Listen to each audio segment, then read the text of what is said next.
Bueno, mi gente, espero que estén muy bien. Hoy vamos a hacer el primer estudio sistemático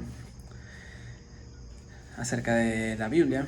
Voy a comenzar con el libro de los Hechos. ¿Por qué quiero hacer este estudio? Porque muchas personas solamente leen, ay, me gustó esto y lo leo y piensan que solamente con eso es suficiente y no leen la Biblia. Otras personas no entienden cómo leer la Biblia, por qué leerla, no la entiendo, no sé qué dice. Entonces, bueno, es una forma como yo decirle a Dios, mira Señor, ¿cómo hago para ayudar a esta gente que tú sabes que quiere tal, quiero enseñar, quiero aprender, quiero ser útil, todo lo que Dios me ha enseñado a mí, todo lo que yo he aprendido, quiero ponerlo en manos de Dios para que la gente se sienta identificada, la gente pueda aprender, esto hace muy sencillo, nada religioso, etcétera. Y bueno, sí, religiosos, porque hay que hacer las cosas bien.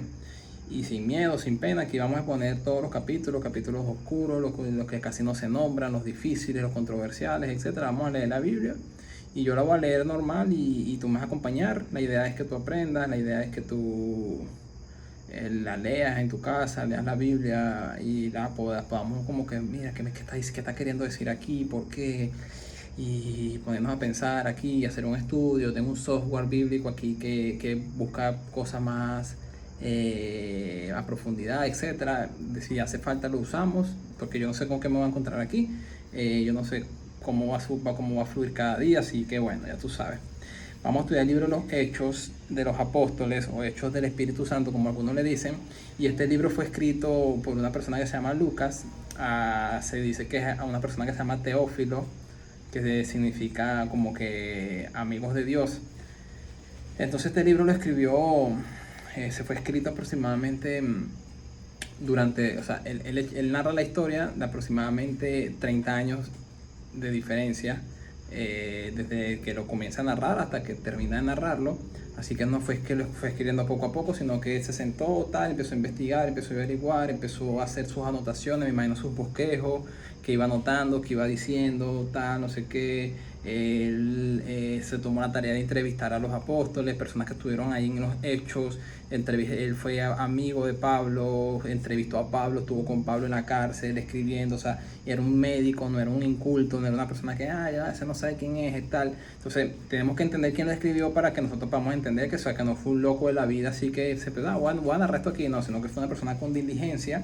Y se dice que fue escrito como a partir del año 40, 50, hasta antes de la destrucción del templo de Jerusalén, porque no nombra, creo que no nombra acerca de esa destrucción si no lo fuese nombrado. Y él trata como que él escribe el libro, el Evangelio de Lucas. En el Evangelio de Lucas él habla acerca de Jesús, los milagros, etcétera. Pero aquí trata como que de hacer una historia de la iglesia, de cómo fue que nació, qué fue lo que hicieron los apóstoles, qué fue lo que ellos pudieron lograr, cómo fue que creció la iglesia, cómo comenzó esa gran comisión.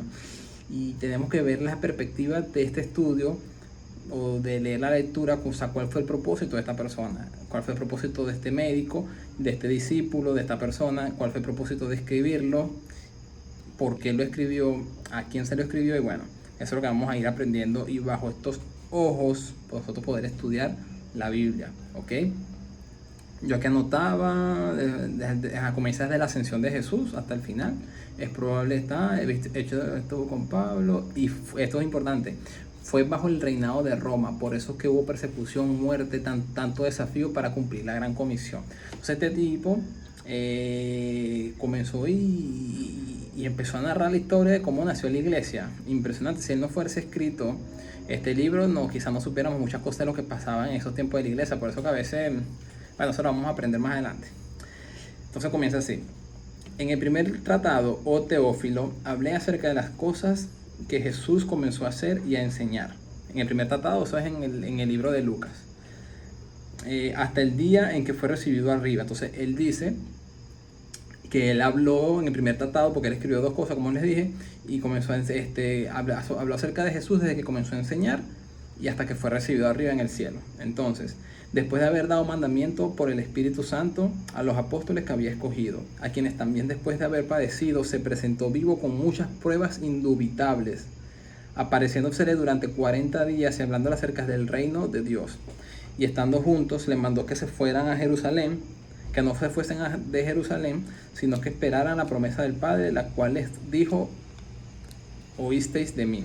Porque Juan ciertamente bautizó con agua, mas vosotros seréis bautizados con el Espíritu Santo dentro de no muchos días. Entonces, aquí él da por sentado que todo lo que hizo Jesús, la resurrección, todo, o sea, que habían pruebas que la gente no podía dudar porque eran hechos que habían ocurrido durante muchos años, bueno, 3 años cerca de Jesús, pero que fueron una prueba para esa generación, para esas personas que estaban vivas todavía mientras que él escribió este libro, ¿ok?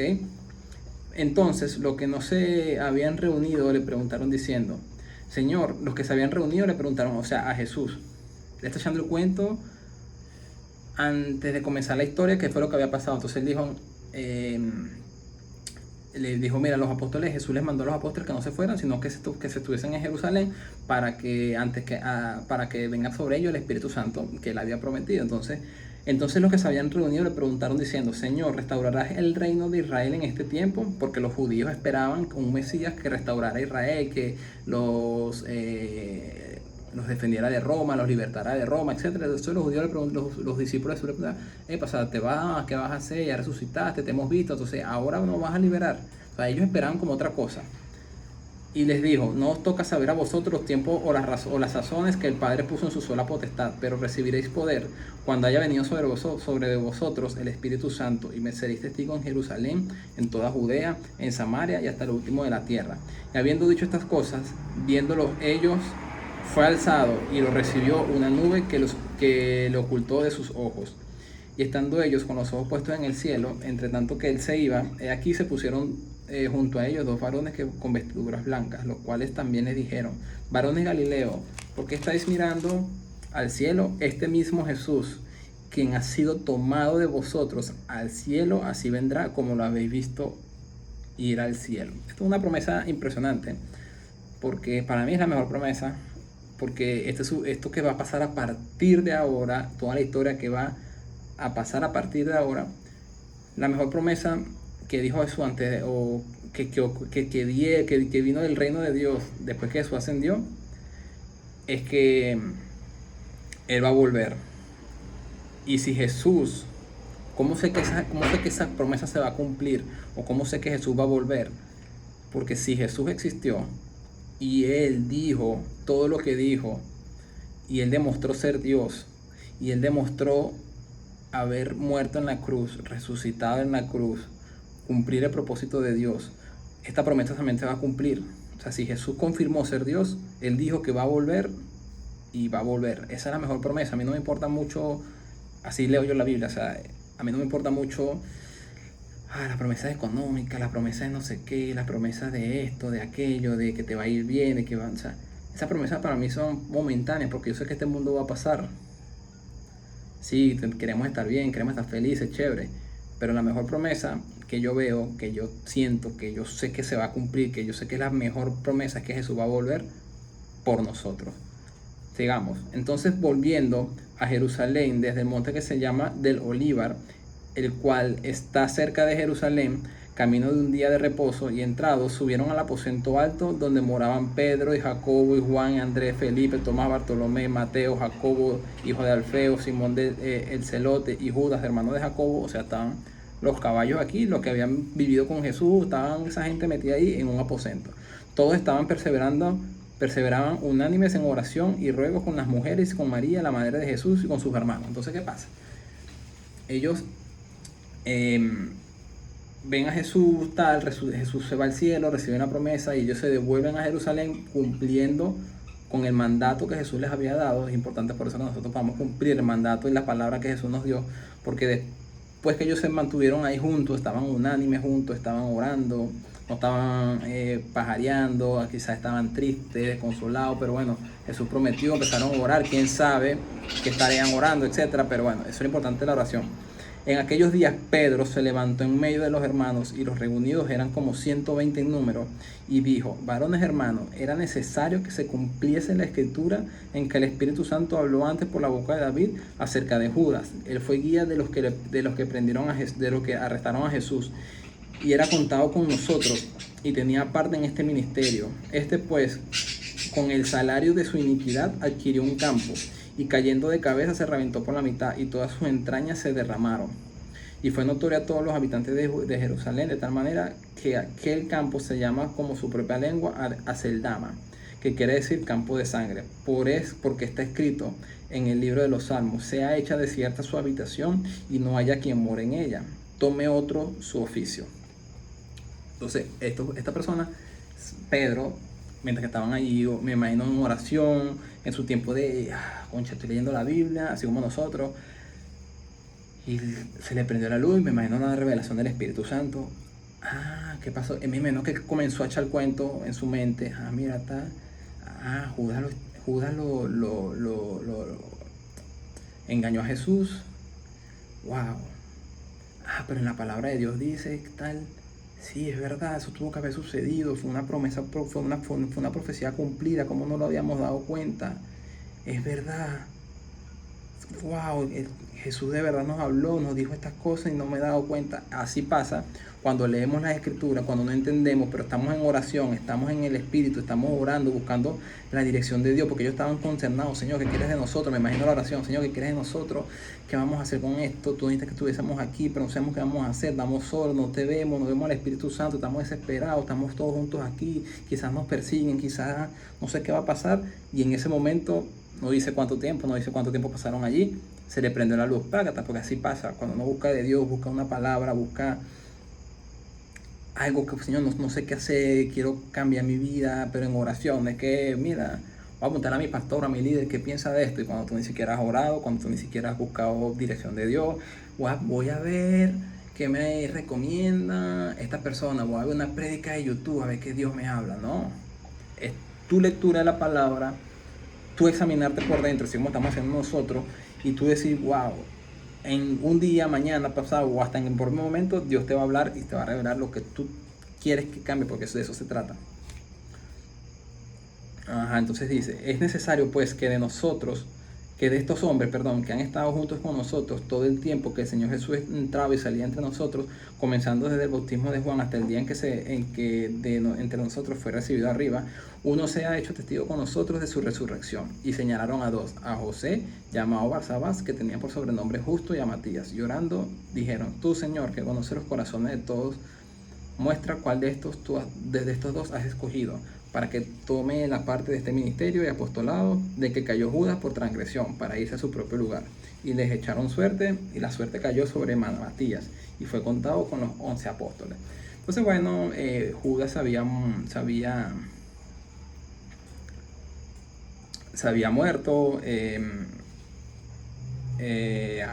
Pedro dice, hace falta uno, necesitamos otro, y que sea necesario que haya vivido con Jesús. Y esto es importante, esta enseñanza, porque estos dos, Matías y Barsabás, no son nombrados creo que no son nombrados en los evangelios, pero ellos estuvieron firmes con Jesús desde su bautismo, fueron sus discípulos, y al momento del llamado, de que se necesitaba alguien que hiciera algo, ahí estaban listos, ahí estaban ready para empezar a hacer la obra de Dios.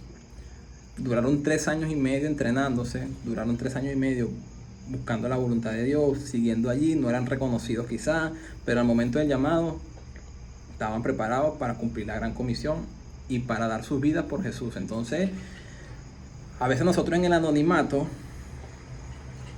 orando tú solo en la casa, orando para que tu familia cambie, orando para que tu esposo, tu pareja cambie, orando para que tú mismo cambies, y nadie te ve, nadie ve las veces que tú escuchas estudias la Biblia. Quizás nadie te ve como que, wow, Señor, yo quiero cambiar, yo soy un testigo fiel. Aquí dicen que ellos tuvieron que ser testigos de la resurrección de Jesús, tuvieron en el ministerio todo.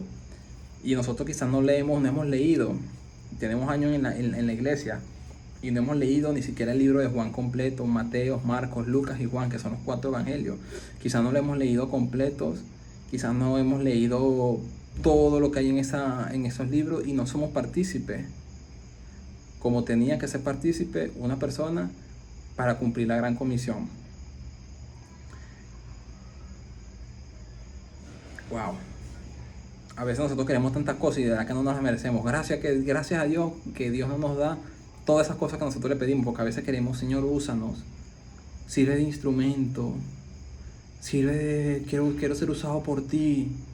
Oh sí, Señor, amén, úsame, quiero ser tu discípulo. ¿Y tú estás preparado para llevar la pela que llevó esta gente? Yo estoy preparado, soy consciente, dice. Señor, dice, comenzando, es necesario pues que de estos hombres que han estado junto con nosotros todo el tiempo que el Señor Jesús entraba y salía entre nosotros, o sea, comenzando desde el bautismo de Juan hasta el día en que entre nosotros fue recibido arriba, uno se ha hecho testigo con nosotros de su resurrección. Y señalaron solamente a dos. Habían 120, solamente agarraron a dos. Dijeron, ¿cuánta gente no hay en el mundo hoy en día? Y tú quieres ser usado por Dios. Y no te has estudiado esos 4 evangelios de pie a cabeza que tú digas, Señor, de verdad esto no puede ser un invento, Señor, de verdad esto no puede ser algo que se haya inventado la gente. Yo sé yo sé que tú viviste, que tú eres real, sé que la resurrección, sé por qué la resurrección es real, no solamente porque tuve un encuentro, vi una luz, sí, no. Porque yo no he tenido encuentros así con Dios, de pana. Pero mi fe está puesta en que de verdad Jesús existió. Sé cómo debatir, cómo defender mis argumentos. He estudiado de verdad que Jesús no fue solamente un invento, no fue un Buda, no fue un Mahoma, fue sin precedentes. Y hasta aquí llegamos hasta el primer capítulo. Y esa reflexión. Si tú de verdad quieres comenzar a conocer de Jesús, te invito a que leas los 4 evangelios. Mateo, Marcos, Lucas, Juan, comience uno por uno. Y seas partícipe y conozcas que de verdad y crezca esa fe inamovible de que Jesús vivió, de lo que Él hizo, de lo que Él enseñó, porque es Dios, porque es el Hijo de Dios, las profecías del Antiguo Testamento, cómo se cumplieron en Él, en su nacimiento. Y entonces empieza a crecer esa fe en ti, esa fe en nosotros,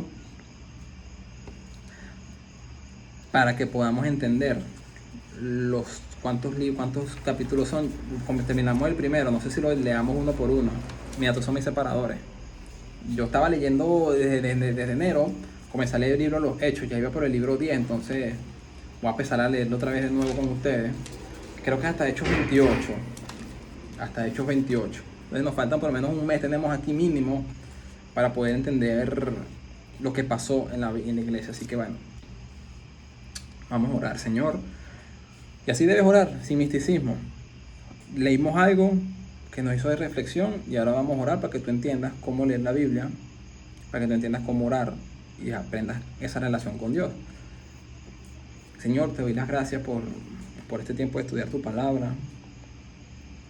Gracias porque ayudaste, Señor, y pusiste en el corazón de esta persona, Lucas, a redactar un evangelio, a redactar una historia, Señor, acerca del nacimiento de tu iglesia, Señor. Y gracias a ese nacimiento de esta iglesia, yo estoy aquí, Señor, 2000 años después, estamos todos aquí. Y tú mandaste, Señor, que este evangelio, que tu palabra fuese predicada hasta los confines de la tierra. Y gracias, Señor, a que estos hombres fueron formados, Señor, en tu carácter. Gracias a que estos hombres fueron formados, Señor, por ti. Fueron llamados por ti, Señor. Y fueron comisionados por ti, Señor, para hacer tu obra, para predicar. Dieron sus vidas, Señor, para que yo estuviese aquí. Te doy las gracias, Padre.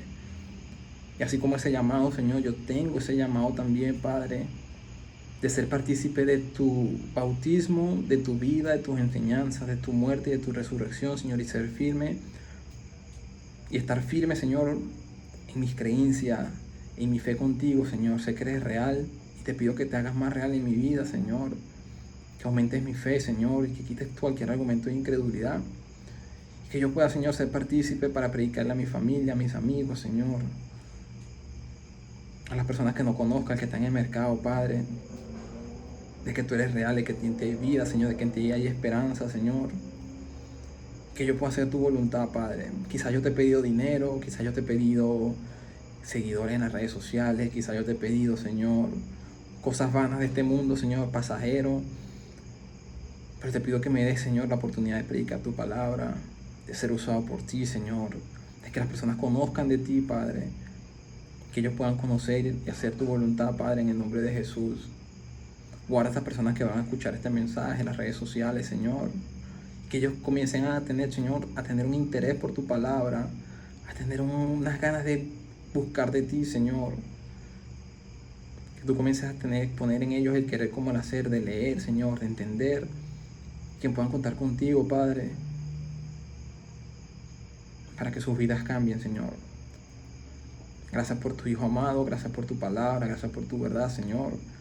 Y yo no sé qué nos espera de aquí en adelante con bajo estos estudios, Señor, pero haz tu voluntad. En el nombre de Jesús. Amén.